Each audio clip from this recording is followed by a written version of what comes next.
O Instituto Moreira Salles foi criado em 1990. É uma entidade sem fins lucrativos que visa a divulgação, promoção e o desenvolvimento de programas e projetos culturais no mundo das artes e no mundo da cultura de uma forma geral. Ele possui unidades no estado do Rio de Janeiro, estado de Minas Gerais e no estado de São Paulo, que é exatamente onde nós estamos, o Instituto Moreira Salles Paulista, na Avenida Paulista, bem no final, quase esquina com a Rua da Consolação. É uma instituição que possui 9 andares, num prédio dito como sustentável, e que possui cine-teatro, possui salas de aula, restaurante e grandes centros de exposições, várias salas expositivas, que é o que nós vamos conhecer hoje. Duas exposições bastante interessantes, de duas artistas bastante renomadas, nacionais, e que realmente falam de diálogos, diálogos entre os acervos. E é isso que eu queria mostrar para vocês hoje. Vamos lá?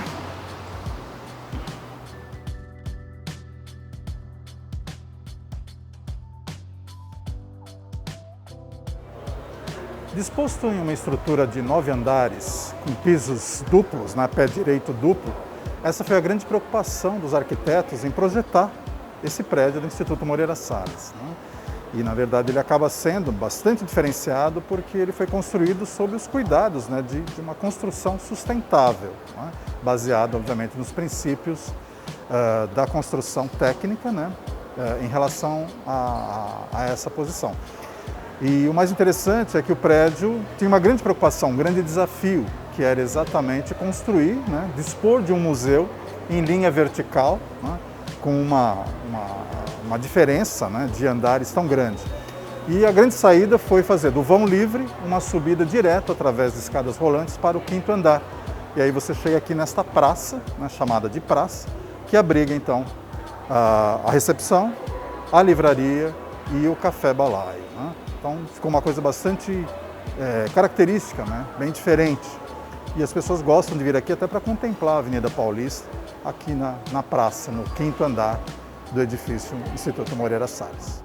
Um dos destaques aqui do Instituto Moreira Salles, aqui bem ao fundo do prédio, é exatamente essa obra, intitulada Eco, do artista americano Richard Serra, que nasceu em 1938 e foi encomendado pelo próprio Instituto Moreira Salles a sua execução. Ela foi inaugurada aqui em 23 de fevereiro de 2019, e o objetivo dela é exatamente falar um pouco sobre leveza e equilíbrio entre duas peças, uma das especialidades do Serra. Vejam que interessante, são duas placas de 18 metros e ambas pesam um total de 70 toneladas. Imaginem que ela teve um trabalho bastante imenso até chegar aqui para ser instalada. Ela foi projetada inicialmente na França, numa siderurgia da França, feita em aço. Posteriormente foi sofrer alguns ajustes na Alemanha, e da Alemanha ela foi para Antuérpia, na Bélgica, para ser embarcada para o Porto de Santos, aqui em São Paulo. Imagine o transporte de Santos até aqui, a Avenida Paulista. Ela acabou ficando na Vila Guilherme por algum tempo e depois foi instalada aqui, com um cuidado muito grande, aqui na região da Paulista. Imagina uma peça desse tamanho, e acabou sendo então inaugurada para mostrar um pouco da primeira obra de Richard Serra na América Latina, a primeira obra pública para visitação na América Latina. Então ela realmente tem um significado bastante forte para o Instituto Moreira Salles, que já conhecia o Richard Serra no passado e fez essa encomenda dessa bela obra, bastante imponente, justifica um pouco do que é realmente essa coisa do eco, entre duas placas de aço. Uma obra bastante interessante que está aí para a posteridade. Comemorando o centenário de Clarice Lispector, o Instituto Moreira Salles cria essa exposição bastante diferente e bastante criativa, chamada Constelação Clarice. Por que constelação? O objetivo foi buscar nas obras de Clarice Lispector uma conexão exatamente com as obras de arte das contemporâneas artistas plásticas do período, sobretudo da década de 40, década de 70, e fazer essa miscigenação, essa interpretação, uma releitura das obras de Clarice através dessas obras de arte. onde há uma intersecção entre esses dois mundos, né, o da leitura e das artes visuais. É uma exposição bastante interessante, que exige muita reflexão sobre o que se está vendo e o que se está lendo, né? E aí você começa a ter uma outra dimensão das obras de Clarice Lispector. É um espetáculo bastante interessante, em dois cenários diferentes, com núcleos variados, que enfatiza, né, fases, né, da vida de Clarice Lispector e dá uma propriedade muito particular para a exposição. A exposição reúne diversos núcleos, né, de uma forma bastante mesclada, né, de forma que você possa transitar por vários pontos, né, que fazem destaque a Clarice. E um dos pontos é esse, um dos núcleos é esse, chamado de corpo, né? Então aqui a gente pode ver a ligação exatamente das suas obras mencionadas, né, em várias das suas obras, com algumas artistas plásticas, como é o caso aqui da Lygia Clark, né, que faz menção então ao corpo, né, ao corpo humano. Mais aqui à frente, a gente vai encontrar também uma citação, né, da sua célebre obra Água Viva, né, que faz menção também a essa questão do físico, né, do corpo físico. E aí a gente vai encontrar uma ligação, uma conexão exatamente com essa obra da Iole de Freitas, chamada Espectro, né? Então, essa ligação forte entre artes plásticas e a arte da literatura é muito forte na exposição. E esse é o propósito dos curadores, né? De trabalhar essa ligação entre esses dois universos.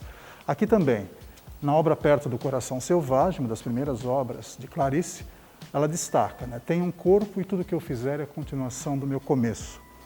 E justamente para justificar esta citação, nós temos aqui a obra de Cláudia Andujar, que fala exatamente sobre essa ligação do corpo, né? Muito presente em várias obras, né? Clarice, na verdade, ela falava muito do cotidiano, né? Falava da residência, da ligação doméstica, né?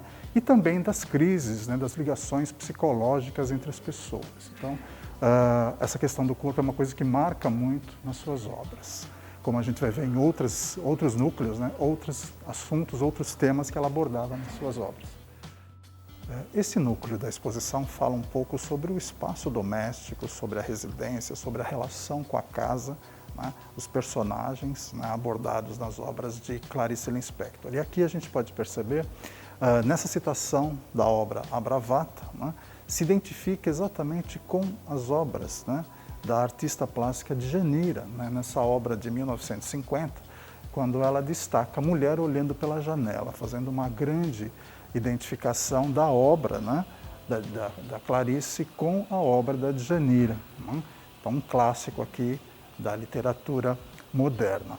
E aí, caminhando mais, a gente vai encontrar também outras obras de outras artistas, né, que fazem parte da constelação de Clarice, né, e que estão referenciando, obviamente, a casa, a residência, né, os cômodos das casas que são, então, destacados, como aqui também essa obra, novamente, da Lygia Clark. Então a gente vai encontrar várias referências de artistas, né, que fazem destaque a esse espaço físico doméstico. Nascida em 10 de dezembro de 1920, Clarice Lispector tinha outro nome e nasceu na Ucrânia.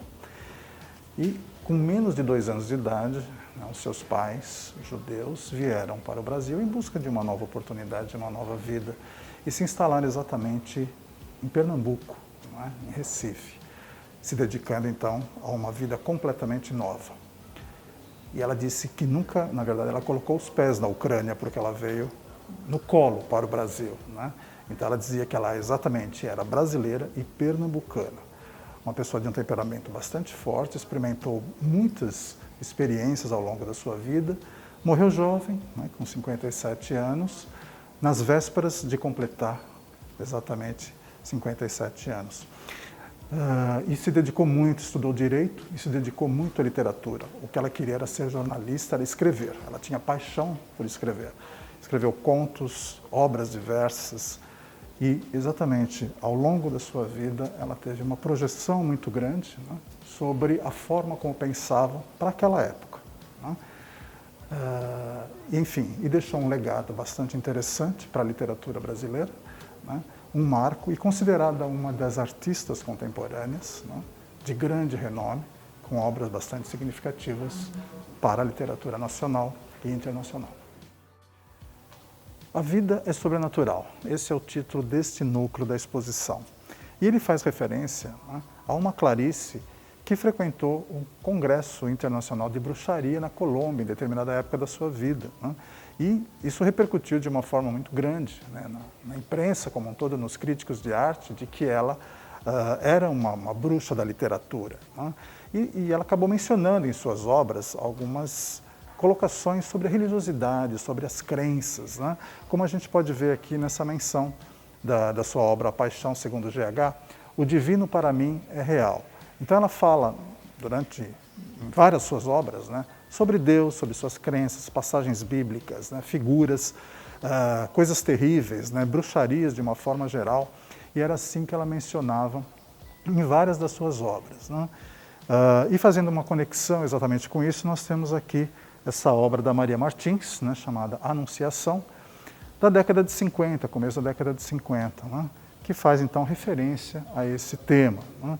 E assim a gente vai encontrar ao longo desse núcleo várias referências sobre essa questão da religiosidade, das crenças de uma forma geral, né? Vamos encontrar obras de artes que estão referenciadas, né, por essa temática, e vamos sim, entrar nesse universo, né, da Clarice, onde ela acaba mencionando, né, quais são as suas impressões sobre essa questão da religiosidade, da crença, né? Aqui mesmo, ó, eu sou assombrada pelos meus fantasmas, pelo que é mítico, fantástico e gigantesco. A vida é sobrenatural. Uma célebre obra da Água Viva, né? Um dos seus grandes clássicos. E aqui vamos encontrar também esta obra, né, que faz menção também a essa questão da crença, da religiosidade, da bruxaria, que nós temos uma serpente, né, todo um ritual, né, da Djanira, né, a grande Djanira, artista plástica. Então assim a gente vai encontrar diversos artistas, né, fazendo menção a essa linha de pensamento de uma determinada época, né, da Clarice Lispector. Uma das grandes paixões de Clarice em suas obras era exatamente os animais e os vegetais, né? E a gente percebe que nesse núcleo foi feito exclusivamente, né, uma homenagem em relação a essa temática que ela aborda muito bem em algumas de suas obras, inclusive em Água Viva, né, onde ela fala que galinhas, cachorros, baratas, árvores e flores são alguns exemplos dos seres fantásticos, né, que dominam a Terra, nessa ligação extra-humana, né, que vai além das fronteiras humanas. Então, nessa dedicação, ela acaba mencionando, né, exatamente esse destaque. E o Eucanaã Ferraz, que é o curador, e a Verônica Stiger tiveram esse cuidado, né, de colocar essa presença, né, nas suas obras, num dos núcleos aqui da exposição Constelação. Então, nós vamos encontrar cavalos, vamos encontrar cachorros, obras relacionadas a esses animais pelas artistas, então, selecionadas para compor toda a exposição.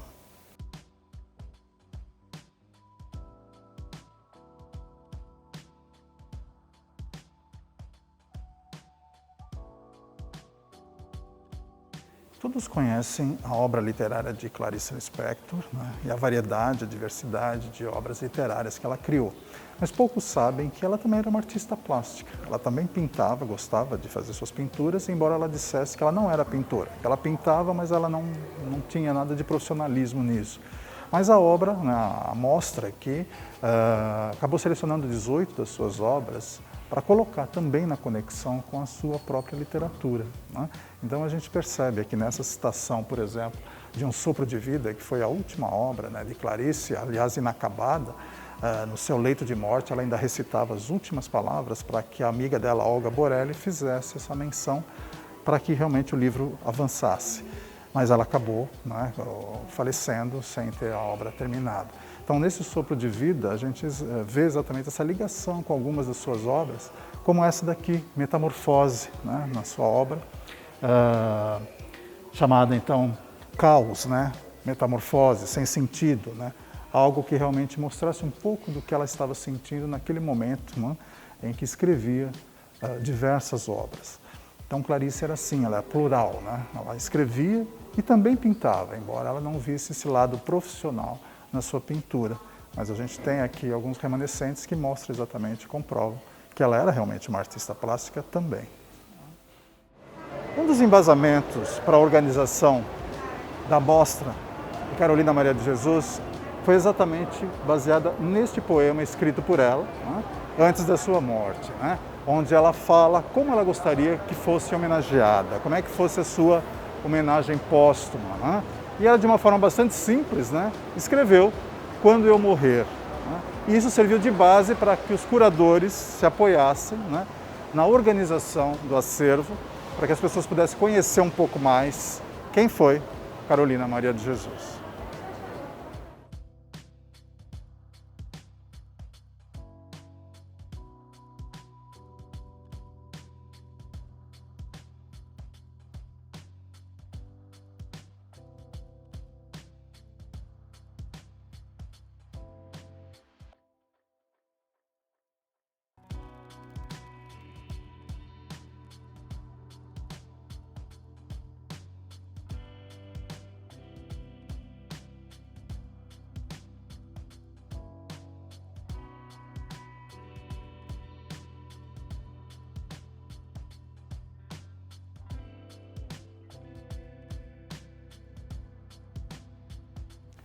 Um Brasil para os brasileiros. Esta é a outra exposição aqui do Instituto Moreira Salles, em homenagem à vida, à produção literária e o legado de Carolina Maria de Jesus, uma personalidade ímpar que deixou realmente uma história de vida, né, para a população brasileira.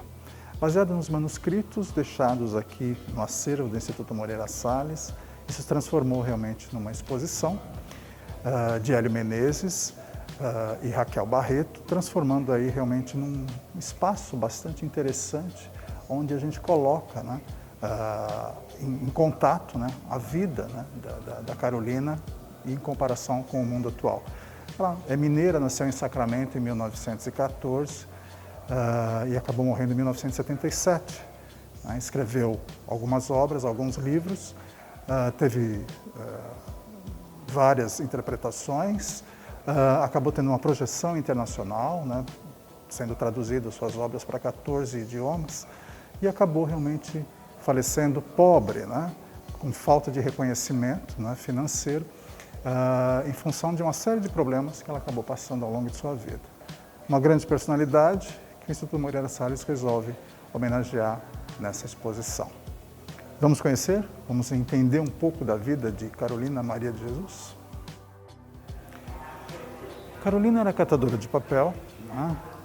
Morou aqui na favela do Canindé, no bairro do Canindé, aqui em São Paulo, vindo, né, então de Minas Gerais, e teve uma infância bastante sofrida. Né? Teve 3 filhos e, a duras penas, ela conseguiu realmente sobreviver. Embora, sendo catadora de papel, ela tinha uma paixão que era escrever, né, no seu diário, ser uma grande escritora, né? E ela, ao longo do tempo, ela acabou tendo essa realidade constituída, como podemos ver aqui, as vários livros, né, traduzidos em vários idiomas para vários países. Né? Então ela realmente é uma pessoa que veio da favela, que teve esse grande êxito, e mais adiante aqui nós temos a imagem dela, né, embarcando, né, justamente para o Uruguai e para os Estados Unidos, né, com a sua grande obra, o grande destaque, O Quarto de Despejo, né, que foi o livro, uma das obras mais reconhecidas dela e que marcou época em 1960 e que realmente a tornou realmente uma grande escritora com reconhecimento internacional. Né. Além de outras obras, também de discos, né, de vários contos, enfim, que ela acabou realizando e que estavam muito desconhecidos, muito parados, né? E vem agora à tona mostrando, né, a sua forte personalidade e a sua grande influência para o desenvolvimento da cultura brasileira. Além de escritora, né, Carolina Maria de Jesus era uma artista múltipla. Ela tinha uma infinidade de talentos que pouco foram trabalhados ao longo de sua vida, mas que ela fazia muito questão, obviamente, de deixar muito claro a sua personalidade forte, né, a sua determinação. E nesta parte da exposição nós vamos encontrar um pouco de outros artistas, né, que acabam comungando com a exposição e que acabam fazendo a mesma coisa que a exposição da Clarice Lispector. Há um diálogo entre essas obras, entre o que constituiu Carolina Maria de Jesus e o pensamento desses amigos artistas também e admiradores que compuseram aqui a exposição. Então aqui nós vamos ter um pouco da Carolina de lantejoulas, né, de desfile das escolas de samba, com alguns figurinos que compõem aqui a exposição. E vamos encontrar principalmente um pouco sobre o seu lado de compositora. Poucas pessoas sabem que ela foi compositora de várias músicas, vários sons, vários sambas, né? E que na verdade não foram muito divulgados, né? Então nós podemos encontrar ao fundo sempre um pouco desses sons produzidos, né, na composição de Carolina, né? Então uma diversidade bastante grande, né, que mostra um pouco do lado luxuoso que ela viveu em pouco tempo, mas também do lado pobre que realmente fez referência principalmente à sua infância, né, à sua adolescência. E aqui nós vamos encontrar imagens de fotos, né, de materiais alusivos realmente à sua trajetória, né, tanto pela favela como aos tempos dourados, né, onde ela acabou vivenciando, né, em função da sua produção literária, né, da sua projeção artística, não só no Brasil, mas em alguns outros países do mundo, né. E assim a exposição é bastante rica, né, e demonstra um pouco desse lado, né, de reconhecimento e gratidão à obra, né, que ela acabou deixando aí, esse legado todo para o povo brasileiro.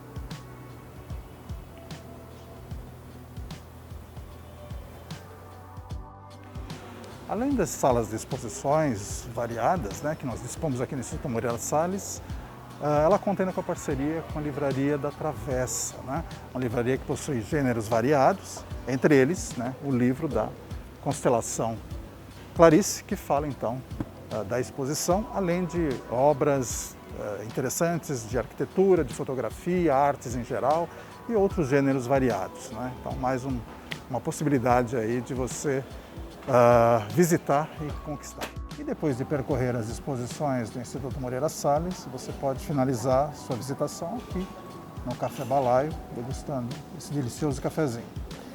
O Instituto Moreira Salles fica na Avenida Paulista, número 2424, bem no final, quase esquina com a Rua da Consolação.